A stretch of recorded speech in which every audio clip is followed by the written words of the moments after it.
The poor mechanic walked in. The paralyzed woman, a CEO, had never expected to smile again. Wait, you're in a wheelchair. This is a joke, right? The man's voice rang through the restaurant, loud and sharp. Forks froze mid-air. Conversation stopped. Heads turned toward the corner booth, where a woman with long golden hair sat in an elegant, custom wheelchair. Isabel Hartley did not flinch, but her hand gripped the edge of the table tighter. Her face remained calm, though something clenched inside her. She had known this was a risk. And still, it stung. I mean, come on, the man said, now standing. You're the girl from the app. You didn't say you were, he pointed at the chair. Broken. A murmur rolled through the room. A nearby waiter froze. A couple whispered behind their menus. Isabel straightened her spine. Her voice came out quiet, even. I didn't think I had to explain that. I'm here for conversation. If you came for a fantasy, I'm not her. He gave a cruel laugh. You're right. You're not her. Then, louder, for the whole restaurant. I thought I was meeting Isabel Hartley, biotech CEO, billionaire genius, not some pity case. And there it was. He knew who she was. Now so did everyone else. Whispers rose. A phone camera lifted. Someone mouthed silently, is that really her? Isabel sat motionless. Her blazer was tailored, her hair perfectly styled. She looked every inch the powerful executive. And yet now she felt again like a girl, wounded in public. Blind date disaster, someone muttered nearby. Her fingers clenched the armrest. She reached for her purse. She would leave. Alone. Then another voice broke the silence, calm, steady. I think that's enough. Every head turned. A man stood at the door, tall, broad-shouldered, in a worn denim jacket and dusty work boots. He walked forward with quiet purpose. His eyes weren't on the heckler. They were on her. He moved past the stunned host and reached her side. His hand rested lightly on the back of her chair. Ready to go? He asked softly. Isabel blinked. Was this another cruel trick? But his gaze was steady, kind, not pitying, just present. She gave a slight nod. The man turned to her and insulted her. She deserves better. And with that, he slowly wheeled her chair toward the door. No one stopped them. No one dared. They left behind a stunned silence and the image of a man who hadn't raised his voice, only his presence. Outside, the air was cool and smelled faintly of rain. Isabel felt the tension in her shoulders begin to ease. He released her chair once they reached the sidewalk. Sorry, he said. I didn't mean to interfere. I just couldn't watch that happen. She looked up at him, his square jaw, the grease-stained collar, the tired eyes. You don't even know me, she whispered. He shrugged. Didn't need to. Isabel exhaled slowly. Thank you. He smiled. Liam. Isabel. Nice to meet you, Liam.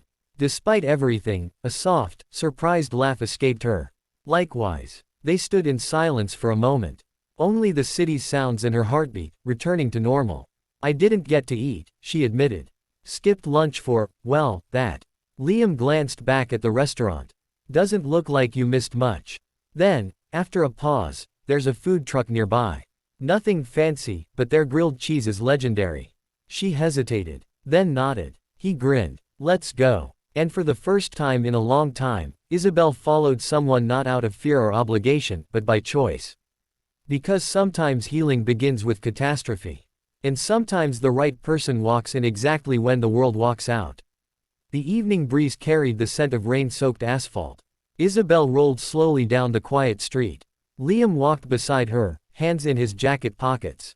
He didn't hover, didn't push unless she asked. He just walked, steady, matching her pace effortlessly. Did you eat in there? He asked. Yes. Silence. His voice was cautious. She shook her head. A faint smile tugged her lips. I didn't get the chance.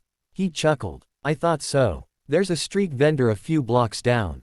Nothing fancy, plastic chairs, paper plates, but their skewers are worth it. Want to try? Her instinct was to refuse. She was used to private dining rooms, curated menus, the weight of expectation. Street food was something she hadn't touched in years. But the warmth in his tone, relaxed and pressureless, made her pause. Why not? She said. Good, he replied. A smile spread across his face.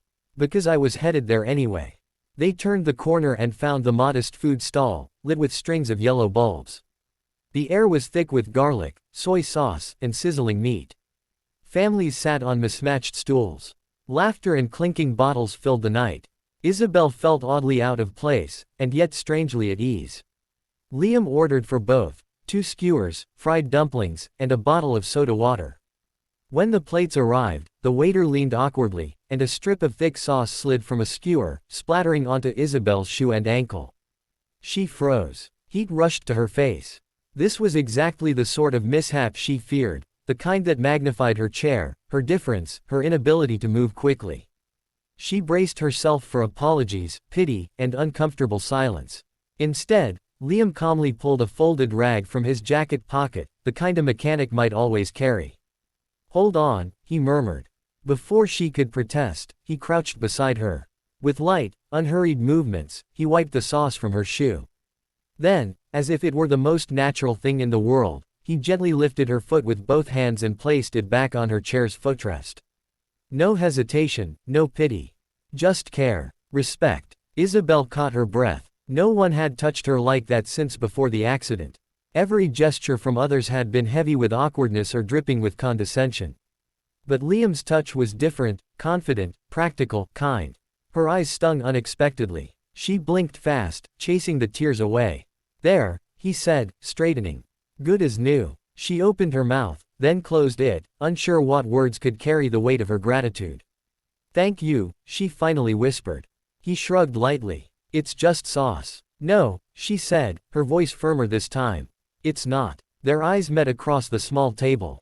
For a moment, the chatter of the crowd, the sizzle of the grill, the clatter of chopsticks, all faded away. Isabel saw something in him she hadn't expected. A man who looked at her without hidden motives, without judgment. And she realized, with a sharp ache in her chest, that it was the first time in years someone had treated her as whole, not defined by what she had lost, but seen for who she was. Liam broke the silence with a smile, pointing at the skewers. "Eat before it gets cold. Trust me, this kind of food doesn't wait." She laughed quietly, a sound she barely recognized as her own. She took a bite, and for the first time that night, the taste of something simple and real spread through her. Garlic, ginger, the char of the grill.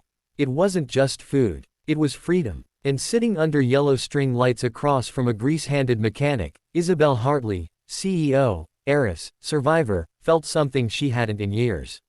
She felt seen. Right finger. The story continues into their growing bond. Moments of tenderness, Isabel rediscovering forgotten pieces of herself, and Liam revealing his own sacrifices. Then, the painful twist, his sudden disappearance, her heartbreak, and the truth that he left not out of betrayal, but because her powerful father had him threatened and beaten.